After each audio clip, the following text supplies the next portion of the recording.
जय श्री राधे मित्रों, जय श्री कृष्ण। मैं पंडित आशीष शर्मा बरनाला।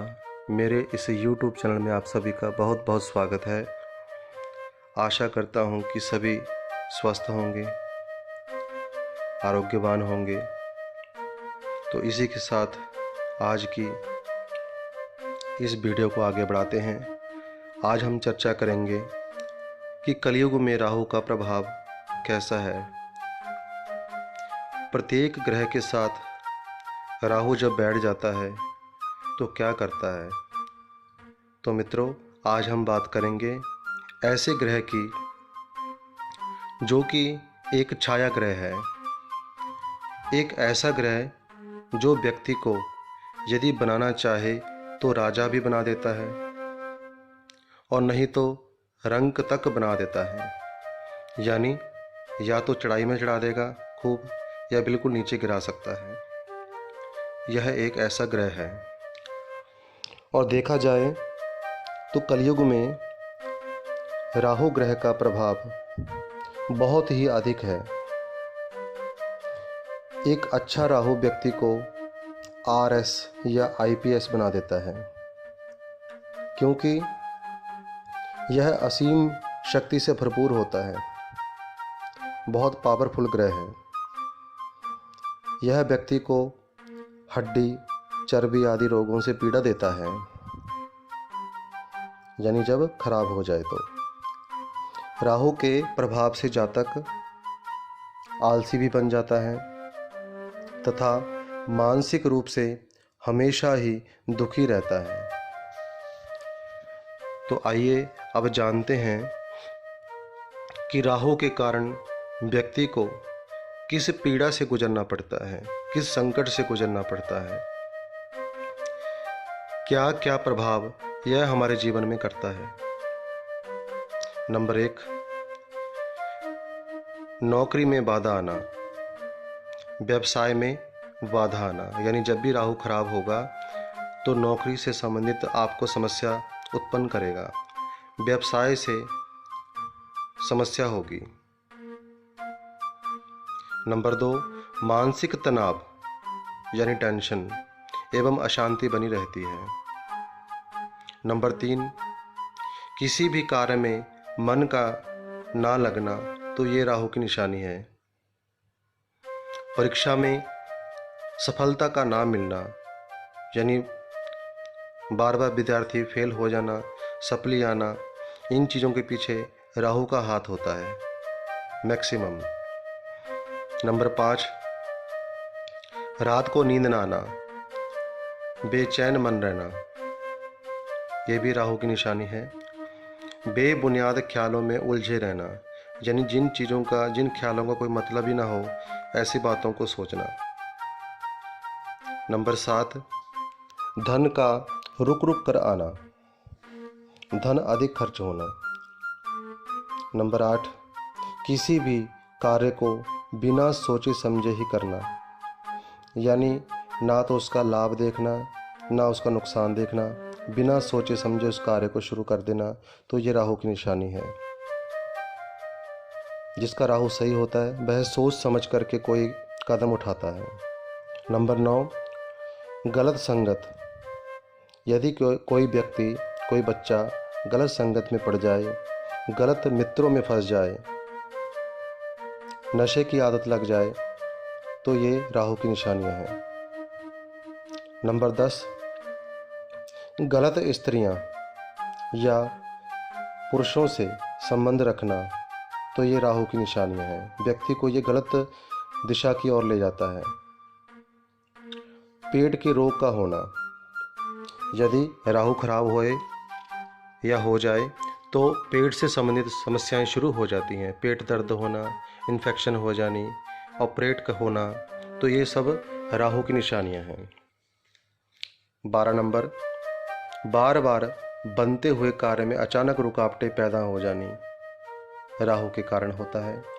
नंबर 13, पुलिस व कानूनी परेशानियां आना, कोर्ट कचहरी के धक्के खाने,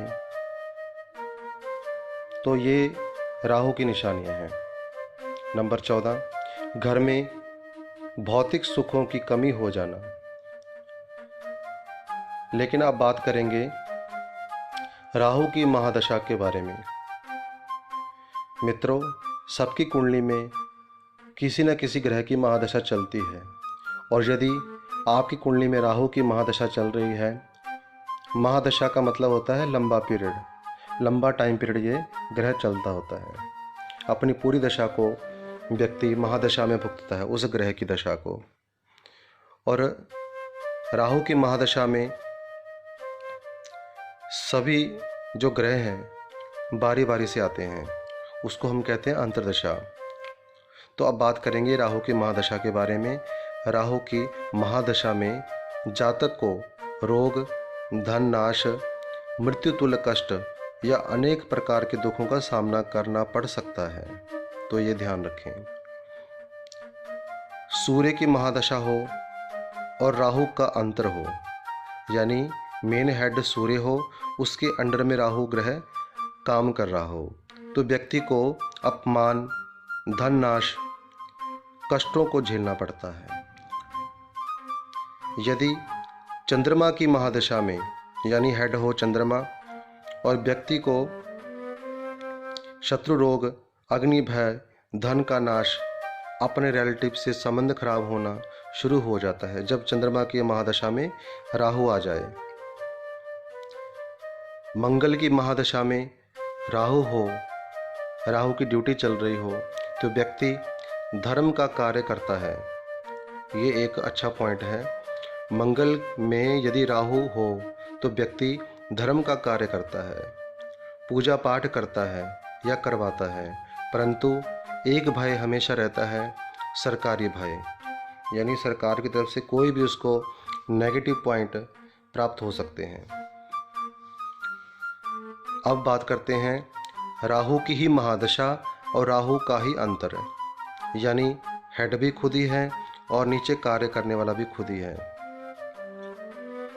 तो राहु में राहु हो तो व्यक्ति के भाई या पिता को कष्टों का सामना करना पड़ेगा।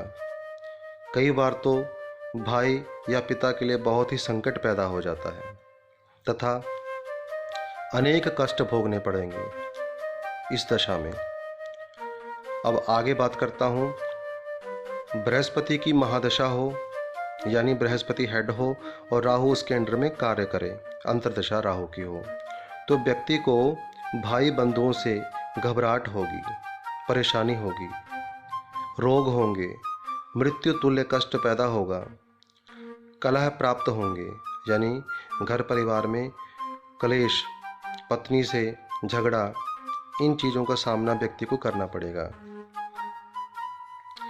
अब यदि शनि में राहु हो, यानी मेन हेड हो शनि, उसके अंडर में कार्य करे राहु, यानी एक दोनों एक साथ मिलकर कार्य करें, तो व्यक्ति को वात पीड़ा, कई प्रकार की बीमारियां तथा उस व्यक्ति के शत्रु बढ़ने शुरू हो जाते हैं।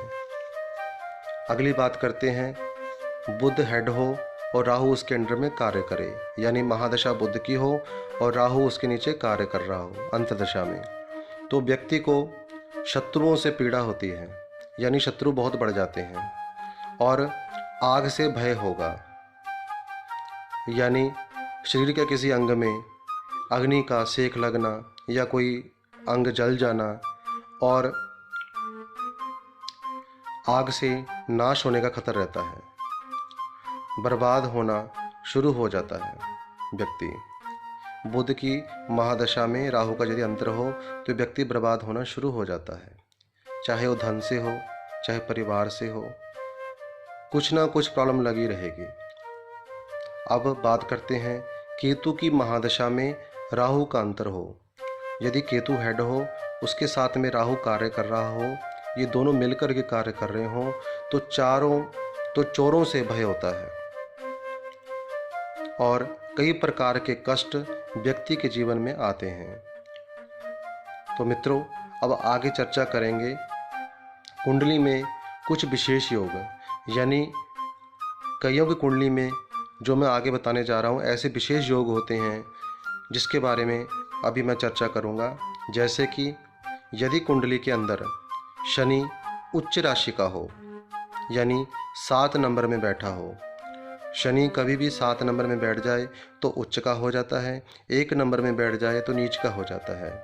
तो यहाँ मैं बात कर रहा हूँ, यदि कुंडली में शनि उच्च राशि का हो यानी 7 नंबर में हो तो व्यक्ति का मरने के बाद भी नाम होगा, यानी वो पब्लिक में छा जाएगा।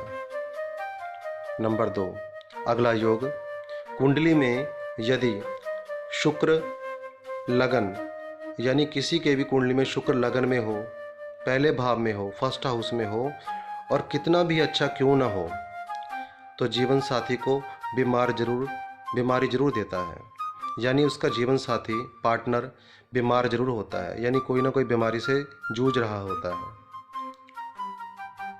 नंबर 3,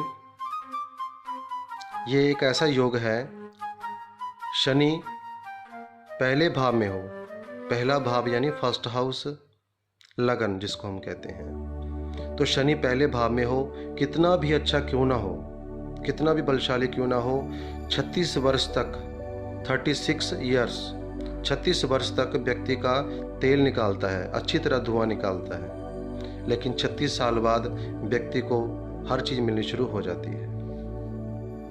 नंबर 4, कुंडली में यदि ऐसा योग हो, शुक्र के साथ कहीं भी किसी का केतु बैठा हो, छठे घर में, 6th हाउस, छठा भाव, छठे घर में यदि शुक्र के साथ केतु बैठा हो और गुरु बिल्कुल उसके सामने 12वें घर में हो, 22 स्थान में, ऐसे व्यक्ति की जिंदगी विवाह के बाद नर्क बन जाती है, खराब हो जाती है।